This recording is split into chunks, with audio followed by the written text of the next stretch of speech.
Hello, hello! Nagbabalik ang inyong call center work from home mom.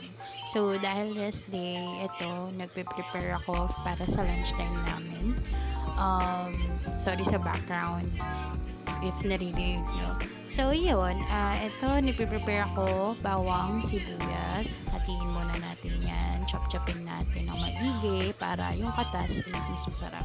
So, usually, kapag ka-RD namin ng mag-asawa ko, nagluluto kami ng mga paborito namin ulam, ganyan. Depende pa rin sa budget, syempre. So, there, ayun. Naglalagay rin kami ng carrots and bell peppers sa Shanghai.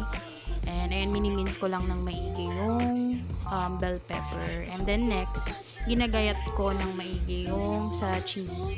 Yung panggayat ng cheese, doon nilalagay ko yung And then naglalagay din kami nito, yung pinchay, if you guys are familiar. Kasi